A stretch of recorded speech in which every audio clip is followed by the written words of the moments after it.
حضرت خواجہ حسن بصری رضی اللہ تعالیٰ عنہ یہ حضرت علی کے شاگرد ہیں، مولا علی شیر خدا کے شاگرد ہیں۔ اور ایک روایت ایسی بھی ملتی ہے کہ بچپن تھا ان کا تو نبی پاک کے گھر چلے جاتے تھے، تابعی ہیں، بہت چھوٹے تھے جب حضور کا وصال ہوا، صحابہ کے شاگرد ہیں۔ ایک دفعہ حضرت ام سلمہ کہتی ہیں کہ نبی پاک صلی اللہ علیہ وسلم کا بچا ہوا پانی پڑا تھا تو وہ بھی حضرت حسن بصری اٹھا کے پی گئے، یعنی حضور علیہ السلام کا جھوٹا پینے کا بھی اللہ نے انہیں لعاب دہن شدہ پینے کا بھی بڑے صاحب بصیرت تھے۔ ایک بہت مالدار 30 سال کا نوجوان آ گیا، عبد الواحد زید، حضور میں نے مرید ہونا ہے۔ آپ نے فرمایا تو میرا بھائی بن جا، مجھ سے دین سیکھ، مرید ہو کہ کیا کرے گا؟ کہنے لگا حضور میں باریکی تک پہنچ گیا ہوں، بھائی تو شریک ہوتے ہیں، تو مجھے بھائی نہ بنائے، مجھے غلام بنائے۔ تابع داری وہی کر سکتا ہے جو غلامی کرے، بھائی تو شریک ہوتے ہیں، وہ تو مقابلہ کرتے ہیں، غلام بنائے۔ حضرت حسن بصری، حضرت عبد الواحد بن زید رحمۃ اللہ علیہ فرماتے ہیں میں کروڑ پتی تھا، ہیرے جواہرات کا ٹھکانہ ہی نہیں تھا۔ تو حضرت حسن بصری رحمۃ اللہ علیہ فرمانے لگے تیرا میرا سٹیٹس ایک نہیں، تو میرا غلام کیسے بنے گا؟ تیرے گھر میں تو خود 20 غلام ہیں، تیرا میرا سٹیٹس نہیں، میں غریب آدمی ہوں، ایک وقت کھا لیتا ہوں، 2 وقت بھوک کاٹ لیتا ہوں، شہزادہ ہے، سٹیٹس نہیں بنے گا۔ عبد الواحد بن زید گھر گئے، اپنے غلاموں کو کھڑے کھڑے آزاد کر دیا، رشتہ داروں کی لسٹ بنائی، سب کو دعوت کھلائی، جو گھر کے اندر مال دولت تھا ان میں بانٹ دیا، باقی پڑوسیوں کو دے دیا، جو کپڑے پہنے ہوئے تھے وہ بھی اتار کے صدقہ کیے، ٹاٹ کا لباس پہن کے حضرت حسن بصری کے سامنے آ کے کھڑے ہوئے۔ خواجہ حسن بصری نظر اٹھائی، کہا اچھا یہ حال کیسے ہو گیا؟ کہ حضور ہر شے بیچ آیا ہوں۔ کہا کیوں؟ فرمانے لگے آپ نے کہا تھا تیرا میرا سٹیٹس نہیں، اب تو ایک ہو گیا ہے نا، اب تو سٹیٹس ایک ہو گیا نا، اب غلامی ملے گی۔ اگر رب تعالیٰ مددگار ہو تو پھر کوئی چیز بھی رستے میں رکاوٹ نہیں بنتی، اور اگر مالک کریم کو منظور نہ ہو تو انسان بہترین سیاستدان ہو، اچھا ایڈمنسٹریٹر ہو، اس کا ذہن بڑی وسعت رکھتا ہو، بڑی اچھی پلاننگ کرنا جانتا ہو، سارا کچھ ہو، بندہ ناکام ہو جاتا ہے۔ مسلمانوں کو جتنی کامیابیاں ملیں ان کا پس منظر صرف اتنا تھا کہ اللہ تبارک و تعالیٰ نے اپنے بندوں کی مدد فرمائی، اور اب تعالیٰ نے قرآن مجید میں اس حقیقت کا بیان کیا، فرمایا بل اللہ مولاکم، فرمایا بلکہ اللہ تمہارا مولا ہے، وَهُوَ خَيْرُ النَّاصِرِينَ، اور وہ بہترین مددگار ہے۔ وہ جو رب تمہارا مولا ہے وہ بہترین مددگار ہے، اور اگر وہ مدد کرے تمہاری، سورہ آل عمران میں آگے جا کے ارشاد فرمایا اگر اللہ مدد کرے تو پھر تم پر کوئی غالب نہیں آ سکتا، اور اگر وہ تمہاری مدد چھوڑ دے تو پھر کوئی تمہاری مدد کر سکتا؟ کوئی مدد نہیں کر سکتا۔ بدر کی جنگ بھی اور فتح مکہ بھی رمضان المبارک میں ہوا ہے۔ میں دونوں پر غور کر رہا تھا تو ایک نیا مضمون میرے ذہن میں آنے لگا۔ بدر کی جو جنگ ہے اس میں بھی ایک عجیب انقلاب آیا ہے کہ 313 نے 1000 سے مقابلہ کیا، اور جن 1000 سے مقابلہ کیا وہ اسلحے سے لیس تھے، اور یہ جو 313 ہیں ان کے پاس 6 زرہیں، 8 تلواریں، چند گھوڑے، لیکن اللہ نے کامیابی دی تو خود رب نے بیان کیا کس طرح دی، فرمایا وَلَقَدْ نَصَرَكُمُ اللَّهُ بِبَدْرٍ وَأَنْتُمْ أَذِلَّةٌ، وہ کامیابی اس طرح ملی ہے کہ رب نے تمہاری مدد کی تھی، تم تو کمزور تھے، اللہ نے بدر میں تمہاری مدد کی، تم جیت گئے۔ وَلَقَدْ نَصَرَكُمُ اللَّهُ بِبَدْرٍ وَأَنْتُمْ أَذِلَّةٌ، اللہ نے بدر میں تمہاری مدد کی، تم تو کمزور تھے۔ پھر فتح مکہ نصیب ہوئی تو اس میں بھی بہترین منصوبہ بندی نبی پاک علیہ السلام نے فرمائی، بہترین حکمت عملی حضور نے اپنائی، لیکن ہمیں جو اللہ رسول نے بات سمجھائی وہ کیا ہے؟ اذا جاء نصر اللہ والفتح، فرمایا جب اللہ کی مدد آئی اور فتح نصیب ہو گئی۔ یہ اللہ نے مدد فرمائی تمہاری، یہاں بھی فتح مکہ بھی اللہ کی مدد سے، جنگ بدر بھی اللہ کی مدد سے۔ وہ جو مدد ہے اللہ تعالیٰ کی، جب وہ ہم یہ کرتے ہیں کہ ہم اپنی ساری زندگی سیاست کی نظر کر دیں، ہماری سیاست صرف ملک میں نہیں ہوتی، ہماری سیاست خاندان میں بھی ہوتی ہے، ہم گھر کے اندر بھی سیاست کرتے ہیں، ہم کسی خاص طریقے سے لوگوں کو اپنے پیچھے چلانا چاہتے ہیں، ہم ایک خاص اسلوب اختیار کرتے ہیں کہ لوگ ہمارے پیچھے چلیں۔ اس کا نقصان ہمیں یہ ہوتا ہے کہ سیاست جو ہوتی ہے یہ شطرنج کے ہیر پھیر کی طرح ہوتی ہے، تو اس کے راز بڑی جلدی کھلنے لگ جاتے ہیں، پتہ چل جاتا ہے کہ بندہ مخلص نہیں تھا، سیاست کر رہا تھا، طریقے سلیقے سے اس نے جوڑ کے رکھا ہوا تھا۔ ہم ہر جگہ سیاست کے بل بوتے پر چیزوں کو لے کے چلنا چاہتے ہیں، سیاستیں ناکام ہو جاتی ہیں، سیانے لوگ فیل ہو جاتے ہیں، بچتا صرف وہی ہے جس کے پیچھے رب تعالیٰ کی مدد شامل حال ہوتی ہے۔ اپنی زندگی کے اندر ہم جو کچھ بھی کر رہے ہیں، جس شعبے سے بھی ہمارا تعلق ہے، آج ہم نے اس بات پہ غور کرنا ہے کہ پہلے تو یہ غور کر لیں کہ جو کام ہم کر رہے ہیں کیا وہ کام ایسا ہے کہ اس میں اللہ کی مدد ہمیں ملے گی؟ اگر آپ کوئی معاذ اللہ ناجائز کام کر رہے ہیں، فعل حرام کا ارتکاب کر رہے ہیں، تو اس میں تو مدد الہی آئے گی نہیں۔ پہلے تو یہ دیکھیں جو کر رہے ہیں وہ کام مدد الہی والا ہے، اور اگر اللہ تعالیٰ کی مدد والا وہ کام ہے پھر اس پر غور کریں کہ کیا ہم نے مالک سے مدد کا سوال کیا ہے، ہمیں مدد میسر آ رہی ہے۔ وہ میں نے بزرگوں سے ایک بات سنی تھی، وہ بڑی یاد رہ گئی۔ وہ فرمایا کرتے تھے قابلیت بھی بڑی چیز ہے لیکن قبولیت سب سے بڑی چیز ہے۔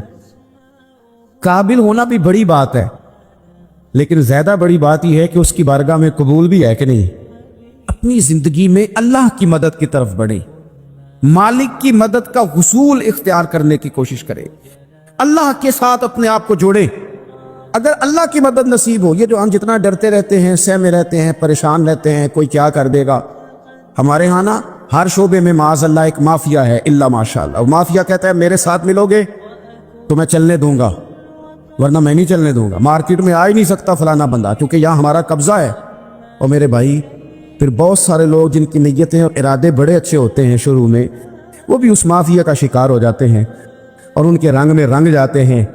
یاد رکھنا، کسی شخص کی بلیک میلنگ کا کبھی شکار نہ ہونا، کبھی کسی کی میٹھی اور مسجع مکفہ باتوں کا شکار نہ ہونا۔ کوئی کیا کر سکتا ہے اگر اللہ مددگار ہو تو؟ جس کو رب کریم اٹھانا چاہے اسے کوئی گرا سکتا ہے؟ ہم یہ ڈرے سہمے پریشان فیصلہ کرنے کی طاقت نہیں، مجھے چلنا چاہیے کہ نہیں، اٹھنا چاہیے کہ نہیں، کرنا چاہیے، اٹھ باندھ کمر کیوں ڈرتا ہے؟ پھر دیکھ خدا کیا کرتا ہے۔ حضرت عبداللہ ابن عباس فرماتے ہیں میرے نبی پاک علیہ السلام نے میری تربیت فرمائی، حضور نے میری تربیت فرمائی، اور محبوب پاک علیہ السلام نے فرمایا عبداللہ یاد رکھنا، یہ نوجوان دوست میری بات لکھ لیں، پریشان لوگ میری بات لکھ لیں، جن کے پاس قوت فیصلہ نہیں وہ اس بات کو لکھ لیں۔ حضرت عبداللہ ابن عباس فرماتے ہیں میرے نبی پاک علیہ السلام نے مجھ سے فرمایا تھا عبداللہ سن، اگر ساری دنیا مل کے تیرا کوئی نفع کرنا چاہے کر نہیں سکتی جب تک میرے رب کی رضا نہ ہو، اور فرمایا ساری دنیا مل کے تیرا کچھ بگاڑنا چاہے تو عبداللہ بگاڑ نہیں سکتی جب تک رب کریم کی حکمت کا تقاضا نہ ہو۔ لوگوں سے ڈرنا، لوگوں کی طرف دیکھنا، ماحول دیکھ کے اپنے راہ کا تعین کرنا، ہر بندے کے خیالات کے مطابق ڈھلنے کی کوشش کرنا، فلانا نہ ناراض ہو جائے، فلانا نہ ناراض ہو جائے، اور جس نے ہونا ہو جائے، بس رب اور رسول ناراض نہ ہو۔ اپنی زندگی میں اپنے مالک کو مولا جان کے، بل اللہ مولاکم، اللہ تمہارا مولا ہے، وَهُوَ خَيْرُ النَّاصِرِينَ، وہ بہترین مددگار ہے۔ توجہ جب بھی کرے رب کی جانب کرے، اپنے دل کا قبلہ درست رکھیں، سوچوں کے زاویے سیدھے رکھیں۔ میرے بھائی مالک جب بندوبست کر دے نا، یا مالک بندوبست کر دے، پھر ایسا بندوبست کرتا ہے کہ لوگوں کے پاس نا چارہ نہیں رہتا۔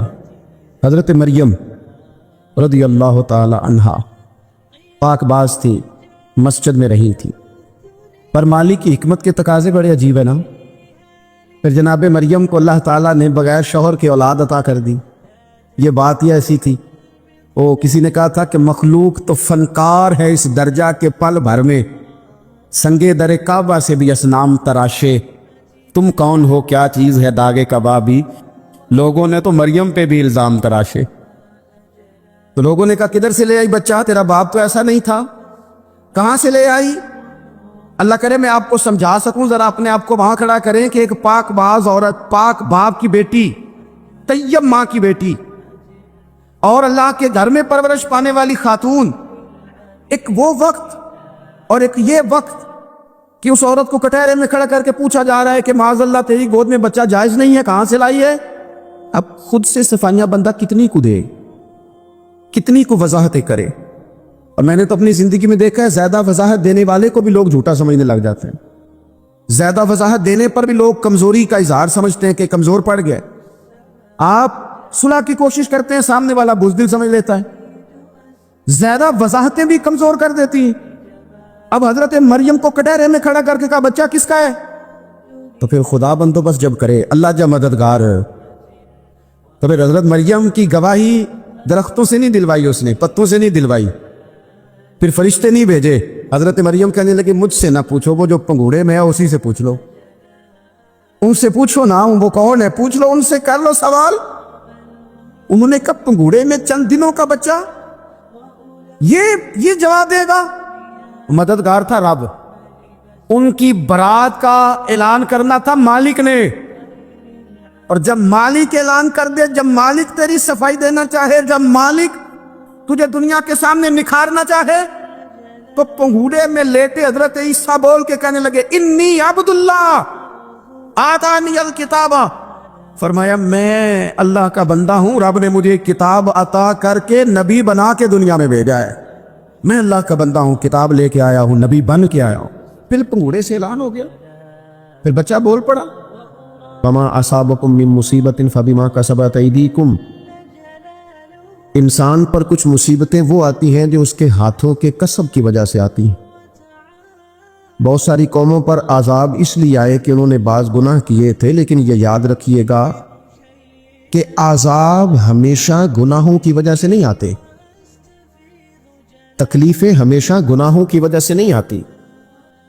انسان دکھوں میں، مشکلات میں صرف اپنی غلطیوں کی وجہ سے نہیں الجھتا، بلکہ نبی پاک علیہ الصلاۃ والسلام نے فرمایا ہے اللہ تعالیٰ کسی بندے کو کوئی درجہ دینا چاہتا ہے، اس کے اعمال اس طرح کے نہیں ہوتے کہ اسے درجہ دیا جائے، اللہ اسے کسی مشکل میں ڈال کے اس کے درجے کو بلند فرما دیتا ہے. بلندی درجات کے لیے، قرب الہی کے لیے، اللہ تبارک و تعالیٰ کی بارگاہ کی معرفت کے لیے بھی مصائب آتے ہیں. آپ دیکھیے نا، نبی پاک صلی اللہ تعالیٰ علیہ وسلم نے فرمایا سب سے زیادہ تکلیفیں انبیاء پہ آتی ہیں، اور فرمایا میں اللہ کا محبوب ہوں، انبیاء کا سردار ہوں، میرے اوپر سب سے زیادہ تکلیفیں آئی ہیں، آزمائشیں آ جاتی ہیں. اور رب فرماتا ہے وَلَنَبْلُوَنَّكُمْ بِشَيْءٍ مِّنَ الْخَوْفِ وَالْجُوعِ، ہم ضرور تمہیں آزمائیں گے کچھ خوف کے ساتھ، کچھ بھوک کے ساتھ. وَنَقْصٍ مِّنَ الْأَمْوَالِ وَالْأَنفُسِ وَالثَّمَرَاتِ، ضرور تمہیں آزمائیں گے پھلوں کی اور جانوں کی کمی کے ساتھ. اگر تم اس میں ثابت قدم رہے، شکوے نہ کیے، اپنے رب کی رضا پہ تم راضی رہے، تو وَبَشِّرِ الصَّابِرِينَ، اے محبوب پھر جو میری رضا پہ صبر کرے انہیں میری جنت کی خوشخبری بھی عطا فرما دے. ہم تمہیں ضرور آزمائیں گے، خوف بھی، بھوک بھی، مالوں اور جانوں کی کمی بھی. مومن کی یہ شان ہوتی ہے کہ وہ کسی بھی موقع پر اپنے رب سے شکوہ نہیں کرتا، کسی بھی حال میں اپنے رب کی شکایت نہیں کرتا. نبی کریم علیہ الصلاۃ والسلام نے فرمایا اگر اللہ تعالیٰ کسی بندے کو بیمار کرے اور پھر اس بیماری پر وہ صبر کرے اور آنے والوں سے رب کا شکوہ نہ کرے، تو فرمایا اللہ تعالیٰ نے جو گوشت اسے دیا ہوتا ہے اس سے بہتر گوشت اللہ اسے عطا کر دیتا ہے. اگر اللہ تعالیٰ کی حکمت غالب ہو اور تقاضا اس بیماری میں اس بندے کے انتقال کے کر جانے کا ہو، تو فرمایا پھر اللہ تعالیٰ اسے شہادت کا درجہ عطا فرما دیتا. آزمائشیں آ جاتی ہیں، انسان پر مصائب آ جاتے ہیں، دکھ آ جاتے ہیں، تکلیفوں کا سامنا بندے کو کرنا پڑ جاتا ہے. اب یہ کہ اس میں اپنے دل کو، اپنی روح کو قرار دیا جائے، اپنے آپ کو اللہ کی رضا پہ کھڑا کیا جائے اور ان حوادث کا مقابلہ کیا جائے، ان چیزوں کو دیکھا جائے اور یہ غور کیا جائے کہ میرا رب اگر اسی بات میں راضی ہے تو یقیناً اس میں اللہ کی کوئی خاص حکمت ہوگی. قحط حضرت عمر کے زمانے میں بھی آ گیا تھا، بڑی مشکلات کا سامنا کرنا پڑا. تو ان مصائب میں انسان کو تھوڑا سا پہلے تو ہمت کرنی ہے، پھر اس میں کرنے کا جو کام ہے وہ یہ ہے کہ سب سے پہلا کام تو یہ ہے کہ اپنے رب کی بارگاہ میں کھل کے دعا مانگی جائے.